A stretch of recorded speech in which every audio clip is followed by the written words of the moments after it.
Hello everyone. तो दृष्टि के जो बचे हुए क्वेश्चन हैं उन्हें भी हम सॉल्व कर लेते हैं। इसके बाद हम नेक्स्ट टेस्ट सीरीज़ को सॉल्व करेंगे। ओके, देखिए हमने 100 तक क्वेश्चन सॉल्व कर लिए थे। अब हमारे रेस्ट ऑफ द क्वेश्चन बचे हुए हैं, यानी 50। यूपी पीसीएस के टेस्ट सीरीज़ में 150 क्वेश्चन रहते हैं और ये आपको यूपी आरओ में भी बहुत हेल्प करने वाली है, क्योंकि फैक्ट पूछे जाते हैं और इसमें फैक्ट रहते हैं। इसके बावजूद अगर आप कोई टेस्ट सीरीज फॉलो कर रहे हैं तो आप उसी को फॉलो करें, ठीक है। क्वेश्चन इसमें भी बहुत अच्छे रहते हैं। यूपी पीसीएस के लिए भी बहुत अच्छा टाइम चल रहा है और बहुत सारे लोग आपको ठीक ठाक स्ट्रेटेजी और पढ़ाई के बारे में बता रहे हैं, तो आप अगर फॉलो करें तो उसको फॉलो करते जाएं। पर जब भी आप पढ़ें उसको रिवीजन करके टेस्ट के द्वारा अपने आप को चेक जरूर कर लें, ठीक है। चलिए, यहाँ कह रहे हैं कि महात्मा बुद्ध ने अपना पहला उपदेश किस राज्य में दिया था।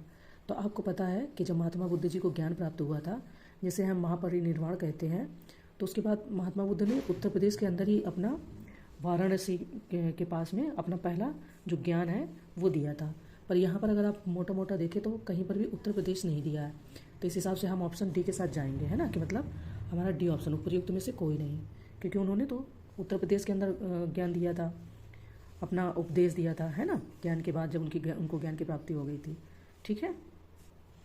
देखिए, क्योंकि यूपीपीसीएस में फैक्ट बहुत पूछते हैं, तो जो मैं आंसर शीट डालूंगी उसको आप अच्छे से एनालाइज कर लीजिएगा। वाराणसी के पास सारनाथ में शनिवार की पूर्व संध्या पर जुलाई की पूर्णिमा के दिन मनाते हैं ना, गुरु पूर्णिमा, या जुलाई में जो पूर्णिमा घोषित हो गई है उसको तो 5 तपस्वियों को दिया था जो उनके साथी बने थे महात्मा बुद्ध जी के, आपको पता ही है। तो क्योंकि फैक्ट काफ़ी पूछता है तो केवल आप वाराणसी याद रखेंगे, उससे काम नहीं चलेगा, आप आगे भी पढ़ लीजिएगा, ठीक है। चलिए नेक्स्ट क्वेश्चन देखते हैं। नेक्स्ट क्वेश्चन हमारा कह रहा है, कथन और कारण का है कि त्रिपक्षीय संघर्ष चालुक्यों, सातवाहनों और पालों के मध्य हुआ था। कन्नौज शहर इस शक्ति का प्रतीक था। तो दिए गए कूट में से सही आंसर चुनना है, ठीक है। देखिए, यहाँ पर क्या है कि भारत का जो पूर्वी भाग है वो पालों के नियंत्रण में था। पश्चिमी भाग क्षेत्र जो है, जो इधर गुजरात का क्षेत्र आता है, वो आपका प्रतिहारों के नियंत्रण में था। और दक्कन का क्षेत्र आपको पता है, नीचे जब हम दक्षिण की तरफ जाएंगे तो वहाँ पर राष्ट्रकूटों का शासन था, है ना। तो उस हिसाब से हम देखेंगे तो हमारा डी ऑप्शन हो जाएगा। ए गलत है परंतु आर सही है, मतलब ये इसका जो कारण है वो सही है, ठीक है। चलिए, उत्तर प्रदेश की मुख्यमंत्री नगर निर्माण योजना किस तिथि को शुरू की गई थी। तो करंट का है, कोई दिक्कत नहीं है, देख लेते हैं, है ना। चलिए नेक्स्ट देखते हैं। मिशन कुशल कर्मी के संदर्भ में निम्नलिखित कथन में से कौन सा से कथन सही है। आपने यूपी पीसीएस जो 2 पेपर इसमें आ गए हैं नए, उसका आपने मेंस के जो हुए पेपर आप उसको जरूर पढ़िएगा, देखिएगा, एनालाइज करिएगा, उसको समझिएगा कि क्या क्या क्वेश्चन उत्तर प्रदेश में बन रहे हैं। उत्तर प्रदेश के से रिलेटेड आयोग बना रहा है, बहुत अच्छे से पढ़ने की ज़रूरत है। पेपर बहुत अच्छा आया था, पर ये अगर पढ़ा नहीं है तो वो पेपर बहुत टफ लगने वाला है। उसके क्वेश्चन को आप एनालाइज ज़रूर करिएगा, उससे आपको हेल्प मिलेगी, ठीक है। तो कथन सही है। यह कार्यक्रम उत्तर प्रदेश सरकार द्वारा शुरू किया गया। योजना के तहत कोविड-19 के दौरान अपने माता पिता को खोने वाले बच्चों को निःशुल्क शिक्षा प्रदान की जाएगी। तो इसमें से कौन सा कथन सही है, ये कोड यहाँ पर दिया गया है, ठीक है। तो यहाँ पर डी है, मिशन कुशल कर्मी। यहाँ पर मतलब ये पूछ रहे हैं कि मिशन कुशल कर्मी, तो जो मिशन कुशल कर्मी वो दिल्ली सरकार द्वारा शुरू किया गया है, ना कि उत्तर प्रदेश सरकार द्वारा, है ना। तो इसलिए डी ऑप्शन हो जाएगा। देखिए, ये भी फैक्ट से रिलेटेड है। सूची फर्स्ट को सेकंड से मिलाना। अध्यक्ष भारतीय राष्ट्रीय कांग्रेस के अधिवेशन, जो भी उत्तर प्रदेश के अंदर अधिवेशन हुए हैं उसके बारे में, जॉर्ज यूल, रमेश चंद्र दत्त, गोपाल कृष्ण गोखले या सरोजनी नायडू। तो किसने कब अध्यक्षता की है, यह भारतीय राष्ट्रीय अधिवेशन में, जब भारतीय राष्ट्रीय कांग्रेस के अधिवेशन हुए थे उसके समय का, है ना। तो हिस्ट्री से रिलेटेड है। तो जॉर्ज यूल ने इलाहाबाद में, ठीक है। रमेश चंद्र दत्त जी हैं, ये इन्होंने लखनऊ में जब सेशन हुआ था, ये उसके समय के। तो इस तरीके से आपका डी हो जाएगा। गोपाल कृष्ण गोखले वाराणसी और सरोजनी नायडू जी ने कानपुर में। सरोजनी नायडू जी का अगर आपको याद है कानपुर, तो फिर आपको हो सकता है थोड़ा सा आप कर ले जाओगे, ठीक है। चलिए, कथन और कारण का फिर आया है क्वेश्चन। परिवर्ती मुगल काल में हसन अली और हुसैन अली सैयद बंधुओं को राजा बनाने वालों के रूप में जाना जाता था। मुगल साम्राज्य इतना विशाल एवं बोझिल हो गया था कि उसे किसी कमजोर शासक के केंद्रीय अधिकार में दक्षतापूर्वक प्रशासित नहीं किया जा सकता था। हमें कथन और कारण दोनों को चेक करना है और हमें बताना है इसका आंसर, ठीक है। देखिए, आपको पता है कि बाद में जो मुगल शासक हुए वो काफ़ी निरंकुशवाद हो गए थे, अहंकार आ गया था और उसमें सत्ता को चलाने के लिए उतनी कुशल योग्यता नहीं थी। कोई भी हो, मुगल शासक हो या कहीं का भी हो, अगर अगर कुशल प्रबंधक नहीं आते हैं या उसका प्रशासन अच्छे से नहीं चला पाते हैं तो उसका फिर पतन निश्चित है। ठीक है, तो इसका एग्जाम्पल मुगल काल का आप देख सकते हैं जो प्रशासन था। तो ए तथा आर दोनों सही है, परंतु आर ए की सही व्याख्या नहीं करता। ठीक है, हाल ही में उत्तर प्रदेश के एमएसएमई और निर्यात संवर्धन विभाग ने निम्नलिखित में से किस प्लेटफॉर्म के साथ एक समझौता ज्ञापन यानी मेमोरेंडम ऑफ अंडरस्टैंडिंग हस्ताक्षर किए। ये भी करंट का है, आप चाहे तो स्किप कर सकते हैं, बट हम इसको देख लेते हैं। तो नेक्स्ट क्वेश्चन देखते हैं। ठीक है, खादी और ग्रामोद्योग आयोग KVIC के वर्तमान अध्यक्ष कौन है। राजीव कुमार, एस सोमनाथ, मनोज कुमार या सुनीता कुमारी। तो खादी ग्रामोद्योग इम्पोर्टेंट है और इसके मनोज कुमार वर्तमान में अध्यक्ष है। ठीक है, हड़प्पा सभ्यता के संदर्भ में निम्नलिखित में से कौन सा से कथन सही है। हड़प्पा और मेसोपोटामिया सभ्यताओं के बीच व्यापार हेतु लोथल एक विक्रय केंद्र था। लोथल आपका गुजरात में पड़ता है। धौलावीरा सिंधु घाटी के सभी शहरों में से सबसे बड़ा था। दिए गए कोट में से कौन सा कथन मतलब सही कथन का चयन करना है हमें। तो देखिए, मैंने अभी जैनिज्म के 2 छोटे छोटे वीडियोस अपलोड किए हैं। हर्षवर्धन, हड़प्पा, इसके पॉइंटर्स वाली वीडियो मैं अपलोड करूंगी, आपको बहुत हेल्प करेंगे। मर्जी आपकी है, आपको हेल्प लेके अपनी पढ़ाई सही करनी है तो कीजिए, नहीं तो आप जो भी फॉलो कर रहे हैं आप अगर उसे करना चाहते हैं तो आप उसे कर सकते हैं। ठीक है, तो यहाँ पर ऑप्शन ए आपका सही हो जाएगा 109 का, क्योंकि सिंधु घाटी सभ्यता लगभग 25 है ना 100 ईसा पूर्व दक्षिण एशिया के पश्चिमी भाग में समकालीन पाकिस्तान और पश्चिमी भारत में फली फूली थी। यह तो सभी जानते ही है ना। हाँ, मोहनजोदड़ो सभी सिंधु शहरों में सबसे बड़ा था और इसके 200 हेक्टेयर क्षेत्र में फैले होने का अनुमान है। तो जो ये दूसरा कहना ना कि धौलावीरा सिंधु घाटी के सभी शहरों में बड़ा था, तो ये गलत हो जाएगा। चलिए नेक्स्ट, मुगल काल के संदर्भ में निम्नलिखित में से कौन सा से कथन सही है। किसी मनसबदार का पद और उसका वेतन उसके जात से स्वतंत्र होते थे। 5 भागों में लिखे गए अबुल फजल के अकबर नामा का प्रत्येक भाग एक विशिष्ट पहल से संबंधित था। नीचे दिए गए कथनों में से कौन सा से कथन सही है। तो ना तो फर्स्ट और ना ही सेकंड। उसका कारण मनसब रखने वाले व्यक्ति को मनसबदार कहा गया है, जिसका अर्थ एक पद या रैंक धारण करने से है। यहाँ पर क्या है कि जात से स्वतंत्र होते थे।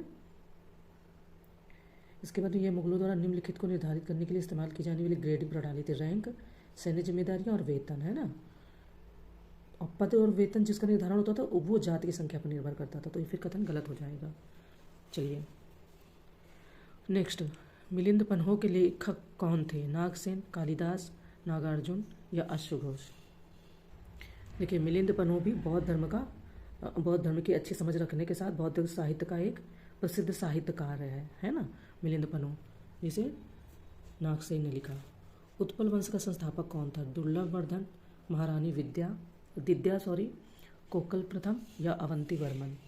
तो उत्पल वंश है, तो इसकी अवंती वर्मन संस्थापक थे। ओके, चलिए नेक्स्ट देखिए 13वां नंबर क्वेश्चन क्या कह रहा है। नेक्स्ट, उत्तर प्रदेश राज्य ग्रामीण आजीविका मिशन के बारे में निम्नलिखित कथनों पर विचार कीजिए। ये है तो करंट अफेयर का, पर ये मिशन से रिलेटेड क्वेश्चन है तो हमें पढ़ लेना चाहिए, है ना। इस मिशन के तहत उत्तर प्रदेश सरकार ने महिला सशक्तिकरण के लिए 5 वर्ष का रोड मैप तैयार किया है। ठीक है, नेक्स्ट ऑप्शन, ग्रामीण क्षेत्रों की करीब 95 लाख महिलाओं को नए समूहों और रोजगार से जोड़ा जाएगा। नेक्स्ट ऑप्शन, निर्मित रोड मैप के तहत प्रदेश में 5 वर्ष के भीतर 10 लाख से अधिक नए आजीविका क्लस्टर बनेंगे। ऑप्शन 4, मिशन द्वारा 5 वर्ष के रोड मैप के लक्ष्य को 6 माह, 1 वर्ष, 2 वर्ष और 5 वर्ष में के समूहों में बांटा गया है। ठीक है, तो यहाँ पर दिए गए सभी कोड की सहायता से ही सही कथन का चयन करना है। तो देखिए 2 आपका सही नहीं है और 3 भी। आपका ऑप्शन 1 और 4 सही है। ठीक है, पूरा डिटेल और एक्सप्लेनेशन आप PDF में जरूर देखिएगा। हम नेक्स्ट क्वेश्चन पर चलते हैं। देखिए, दिवस इंपॉर्टेंट रहते हैं, दिवस के क्वेश्चन बनते हैं, तो सोचिए फर्स्ट को सेकंड से मिलान करना है ना। तो यहाँ पर क्या है, 28 फरवरी विश्व पर्यटन दिवस, 27 सितंबर और 8 मार्च और 27 जुलाई, है ना। तो यहाँ पर किस कोड के साथ आप जाएंगे आपका ऑप्शन सही हो जाएगा। तो आपका ए के साथ में, ठीक है। चलिए नेक्स्ट क्वेश्चन देखते हैं। निम्नलिखित किसान आंदोलनों पर विचार कीजिए और उनको कालक्रम अनुसार व्यवस्थित कीजिए। ए का आंदोलन, अखिल भारतीय किसान सभा, उत्तर प्रदेश किसान सभा, अवध किसान सभा। देखिए ये 3 किसान सभाएं बहुत कन्फ्यूज़ करती हैं, आपको इनको अच्छे से पढ़ना है। उत्तर प्रदेश किसान सभा आएगा तो आप जान जाएंगे कि उत्तर प्रदेश के अंदर की बात हो रही है। अखिल भारतीय किसान सभा की बात होगी तो आपको पूरे भारत के परिप्रेक्ष्य में पढ़ना है। और अवध किसान सभा तो आपको पता है जो अवध वाला क्षेत्र है ना, जो पहले अवध का था, तो उसके बारे में बात हो रही है।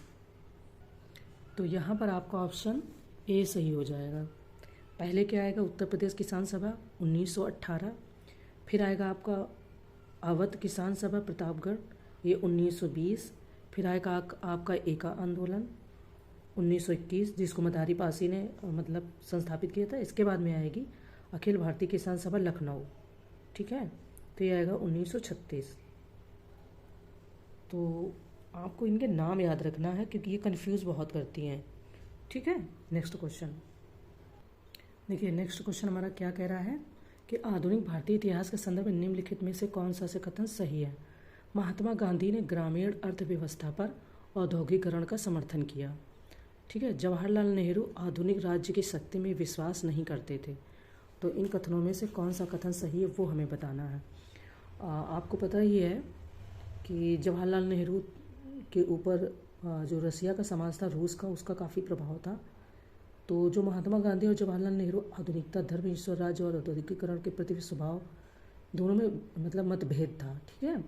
दोनों अलग अलग बातें सोचते थे, तो कथन एक सही नहीं है। नेहरू जी समाज के उत्थान और सुधार के लिए आधुनिक राज्य की शक्ति में विश्वास करते थे, जबकि गांधी जी को राज्य की सत्ता पर संदेह था।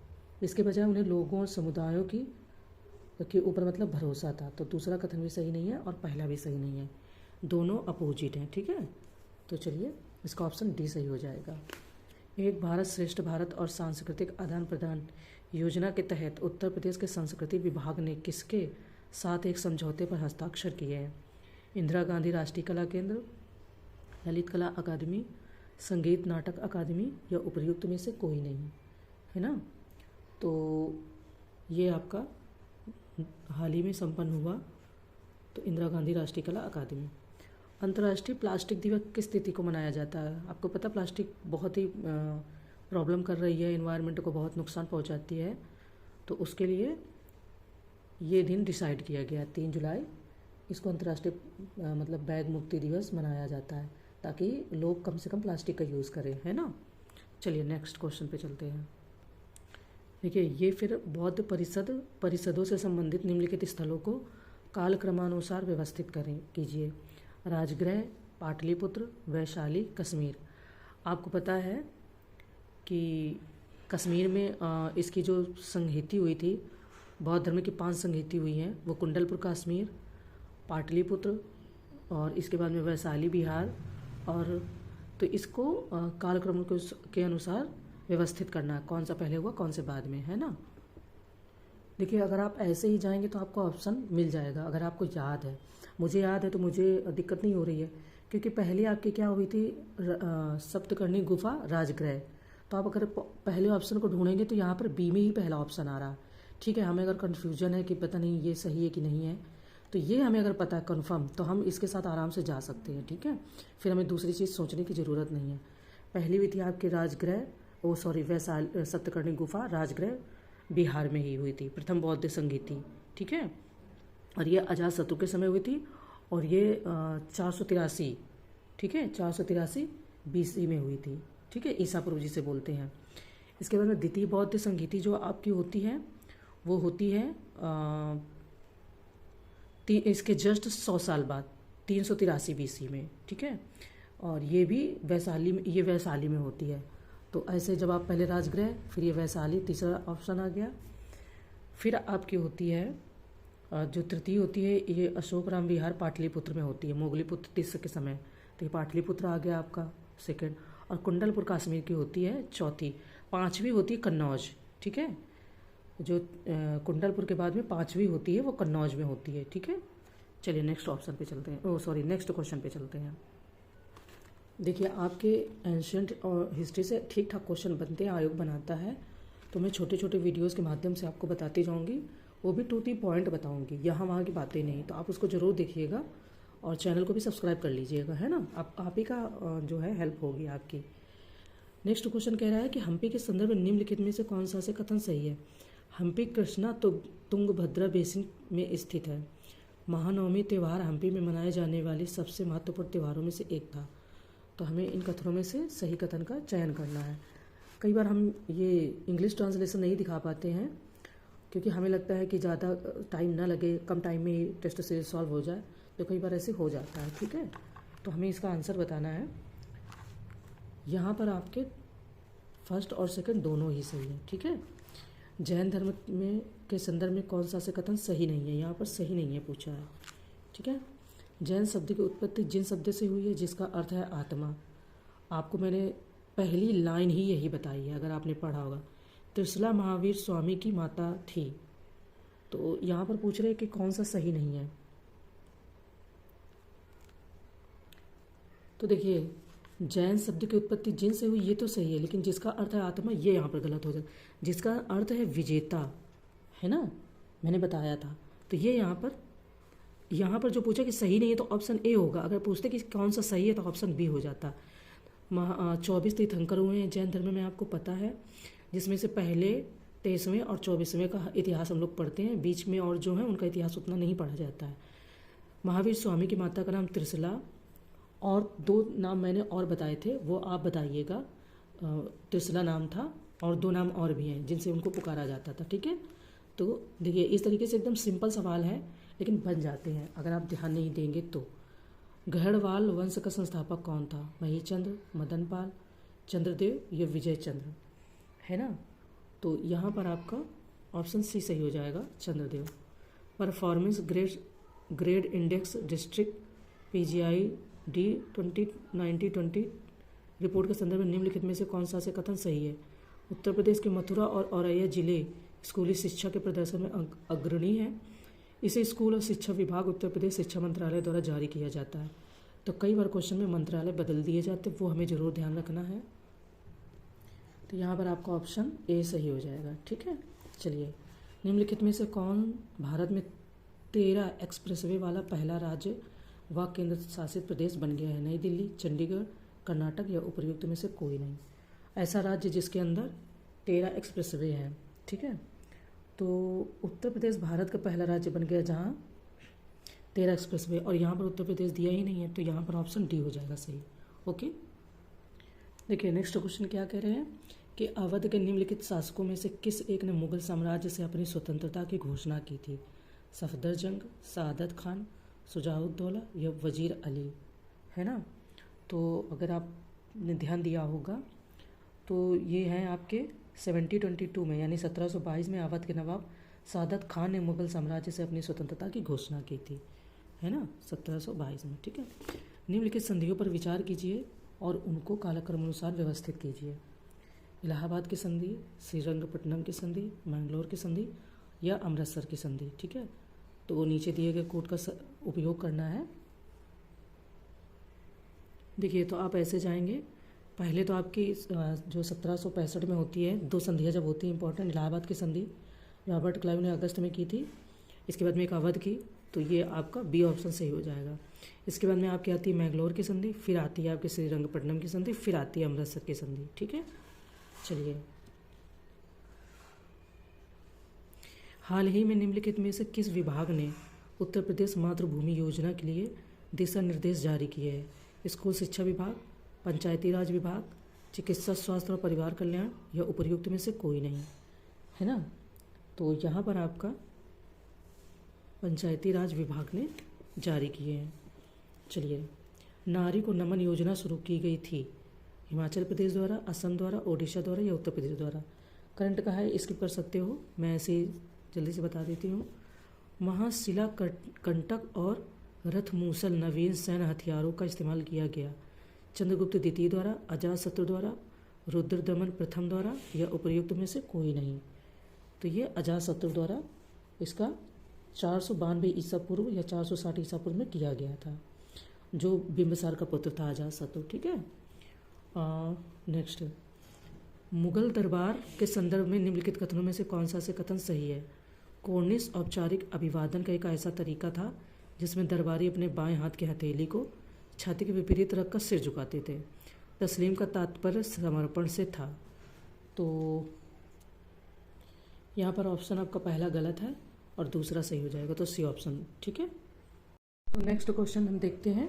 यहाँ पर ये कह रहे हैं, कथन कारण का क्वेश्चन है कि मौर्य प्रशासन ने प्रांतीय प्रशासन पर जोर दिया, ठीक है। कारण, ऐसा प्रतीत होता है कि मौर्य प्रशासन में उज्जैनी, स्वर्णगिरी, तौसली और तक्षशिला जैसे कम से कम 4 प्रांत थे। तो आपने अगर तक्षशिला इनका नाम सुना है तो आपको कुछ कुछ चीज़ें याद आ जाएंगी, है ना। तो आपको पता है कि मौर्य प्रशासन का सबसे अच्छा और उल्लेखनीय पहलू यही है कि इनका प्रांतीय प्रशासन अच्छा था, ठीक है। तो उस हिसाब से ऑप्शन ए इसका सही है ना।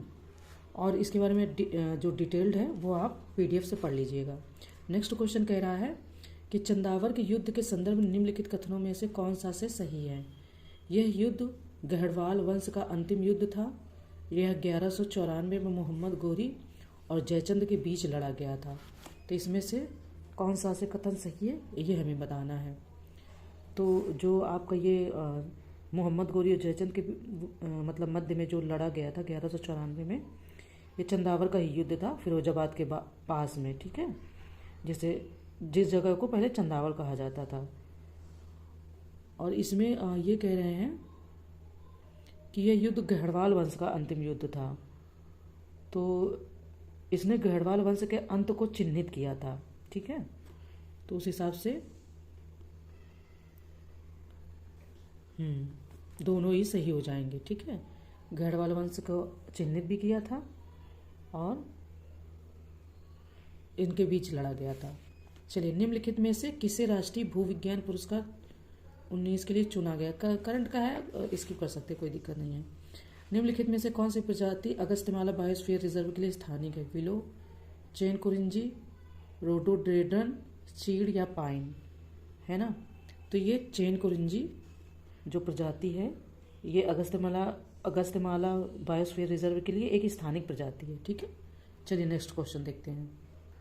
नेक्स्ट क्वेश्चन हमारा कह रहा है कि संयुक्त प्रांत कांग्रेस कमेटी का प्रथम सम्मेलन किसकी अध्यक्षता में प्रारंभ हुआ था? राम प्रसाद खत्री, जवाहरलाल नेहरू, मदन मोहन मालवीय या मोतीलाल नेहरू? तो इस संयुक्त प्रांत जो अवध हो गया, लखनऊ हो गया, उत्तर प्रदेश हो गया, ये कई सारे क्षेत्र मिलकर संयुक्त प्रांत पहले बोले जाते थे, ठीक है। तो इसकी जो अध्यक्षता है वो मोतीलाल नेहरू के उसमें कार्यकाल में हुई, ठीक है, जो अध्यक्षता की। इंडियन नेशनल आर्मी INA के संदर्भ में निम्नलिखित कथनों में से कौन सा से सही है? यह भारतीय युद्ध बंदियों की एक सेना थी। INA की स्थापना मूल रूप से मोहन सिंह द्वारा की गई थी। तो इसमें से हमें सही उत्तर का चयन करके उसका आंसर बताना है। तो यहाँ पर आपका ऑप्शन बी सही हो जाएगा, ठीक है। उत्तर प्रदेश के माध्यमिक शिक्षा विभाग को परिवर्तित करने के लिए निम्नलिखित में से कौन से ऑनलाइन पोर्टल का मतलब कौन सा ऑनलाइन पोर्टल, जैसे प्रज्ञान, पहचान, पहुंच या प्रतिष्ठान, ऐसे नाम आप खूब करंट में देखेंगे और उन्हें हमें ध्यान भी रखने चाहिए, ठीक है। तो ये पहचान, उत्तर प्रदेश माध्यमिक शिक्षा विभाग ने बड़े डिजिटल प्रयास के तहत नौकरी चाहने वाले बच्चों की आवश्यकताओं और आकांक्षाओं को पूरा करने के लिए 6 वेब पोर्टल शुरू किए हैं। तो सॉरी, ये यहाँ पर नहीं, ये यहाँ पर भी प्रज्ञान, पहचान और पहुंच, ठीक है, ये तीनों ही हो जाएंगे। हाल ही में राष्ट्रीय डेयरी अनुसंधान संस्थान खबरों में रहा। यह स्थित है नई दिल्ली में, उत्तर प्रदेश में, पंजाब में या हरियाणा में? आपने भी इसको करंट में कहीं सुना होगा। तो ये आपका जो हरियाणा है, हरियाणा के करनाल में, ये वहाँ के बारे में खबरों में रही है, ठीक है। और डिटेल्ड बताऊंगी तो टाइम बहुत चला जाएगा, आप ऐसे ज़्यादा तैयार कर लोगे और खुद से भी बढ़िया से पढ़ लोगे, है ना। PDF तो मिल ही जाती है। नेक्स्ट क्वेश्चन हमारा क्या कह रहा है कि तैमूर ने भारत पर आक्रमण किया था अकबर के शासनकाल में, शेरशाह सूरी के शासनकाल में, बलबन के शासनकाल में या नसरुद्दीन महमूद के शासनकाल में? तो तैमूर के बारे में जानते ही हैं।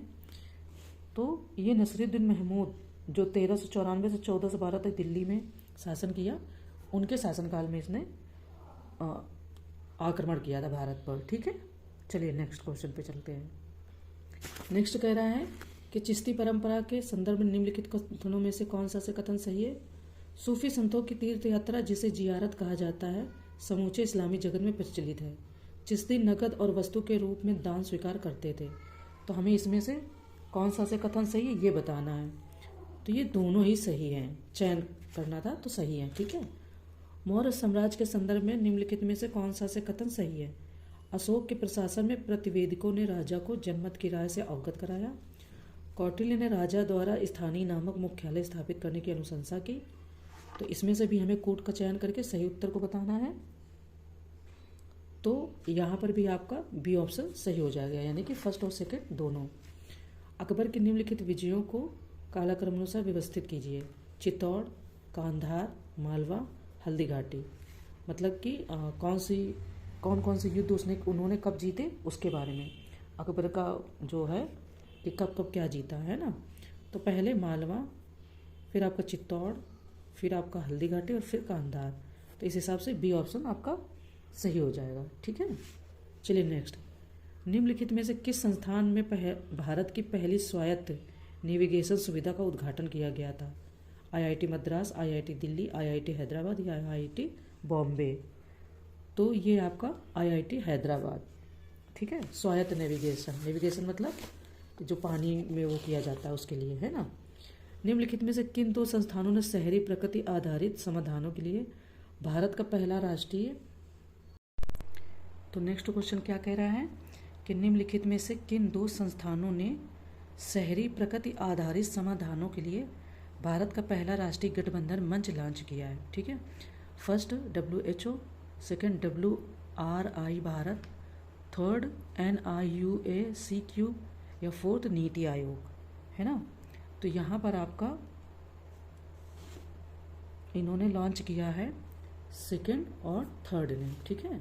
WRI भारत और NIUACQ।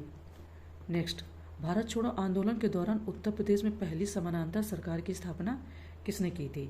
वाईबी चौहान, अच्युत पटवर्धन, चित्तू पांडे या लाल बहादुर शास्त्री, है ना। तो देखिए यहाँ पर 8 अगस्त 1942 को महात्मा गांधी ने ब्रिटिश शासन को समाप्त करने का आह्वान किया था और मुंबई में अखिल भारतीय कांग्रेस कमेटी के सत्र में भारत छोड़ो आंदोलन शुरू किया गया था, है ना। जिसमें गांधी जी ने ग्वालियर टैंक से करो या मरो का नारा भी दिया था। तो उस समय चित्तू पांडे जो उत्तर प्रदेश में है वो चित्तू पांडे ने समानांतर सरकार। ये देखिए नेक्स्ट क्वेश्चन, गवर्नर है नीति है, ये तो बहुत सिंपल है, किसी को भी आ जाएगा इसका आंसर आराम से। वेबगत का सिद्धांत और घेरे की नीति, सहायक संधि, प्राउड रिजर्व नीति, है ना। देखिए सिंपल है। अगर आपको लॉर्ड डलहौजी के बारे में पता होगा जो वेबगत के सिद्धांत को मानते थे और राज्य को अपने उसमें कर लेते थे, हड़प नीति भी कोई कोई बोल देता था, है ना। लॉर्ड वेलीजली का अगर आपको याद है, अगर डलहौजी का नहीं याद है, सहायक संधि, तो आप बड़े आराम से बी ऑप्शन पे चले जाएंगे, आंसर आपका सही हो जाएगा, ठीक है। चलिए नेक्स्ट, राष्ट्रीय खाद्य सुरक्षा अधिनियम के लिए राज्य रैंकिंग सूचकांक के संदर्भ में निम्नलिखित में से कौन सा से कथन सही है। ओडिशा सामान्य श्रेणी के राज्यों में प्रथम स्थान पर है, पंजाब, हरियाणा और दिल्ली सबसे निचले 5 राज्यों में शामिल है। करंट का है, कोई प्रॉब्लम नहीं, स्किप कर सकते हैं। निम्नलिखित में से किस वर्ष में हाई डिस्पीस का युद्ध लड़ा गया। ये काफ़ी एंशिएंट का पुराना क्वेश्चन है और ज़रूरी है, ठीक है। तो ये आपका 326 ईसा पूर्व में लड़ा गया था। सिकंदर ने हिंदू कुश पर्वत को पार कर लगभग 10 माह जनजातियों से युद्ध करते हुए बिताया था, ये उसी के विषय में है। अकबरकालीन भूमि के वर्गीकरण के संदर्भ में निम्नलिखित कथनों में से कौन सा से सही है। पोलज ऐसी भूमि थी जिस पर क्रमिक रूप से फसल होती थी और उसे कभी भी पड़ती नहीं रहने दिया जाता था, ठीक है। सेकंड, परौती ऐसी भूमि थी जिसकी उर्वरता को बनाए रखने के लिए बीच बीच में खेती नहीं की जाती थी। थर्ड, चाचर ऐसी भूमि थी जिसे 3 या 4 वर्षों के लिए परती छोड़ दिया जाता था। परती यानी कि उस पर कोई फसल नहीं उगाई जाती थी। फोर्थ, जिस भूमि पर 5 वर्ष या उससे अधिक समय तक खेती नहीं की जाती थी उसे बंजर कहा जाता था। तो इसमें से हमें ऑप्शन को चुनना है। आप थोड़ा सा इसका इंग्लिश ट्रांसलेशन देख लीजिए। With reference to the classification of lands under Akbar which of the following statement is are correct, ठीक है। ये इस तरीके से, तो ये आपका लास्ट क्वेश्चन है, यानी कि टेस्ट सीरीज यहाँ से समाप्त होती है। तो यहाँ पर आपके 1, 2, 3 एंड 4 सभी के सभी सही हैं। ओके, तो चलिए ये आपकी पूरी टेस्ट सीरीज के क्वेश्चन कंप्लीट हो गए। मिलते हैं नेक्स्ट वीडियो में, तब तक आप इन्हें करते रहिएगा और अपनी तैयारी को मजबूत बनाते रहिएगा। बहुत अच्छा समय है, मेहनत करिए। किसी भी चीज़ का आखिरी सोल्यूशन मेहनत है। मेहनत के बाद में आपकी किस्मत आपका साथ देती है, थोड़ा बहुत जो लक और किस्मत साथ देती है, बाकी सारी की सारी मेहनत ही साथ देती है। ठीक है, तो ऑल द वेरी बेस्ट। आगे मिलते हैं, आप तैयारी को बनाए रखिए। ठीक है, हम दूसरी टेस्ट सीरीज में फिर मिलते हैं। Thank you.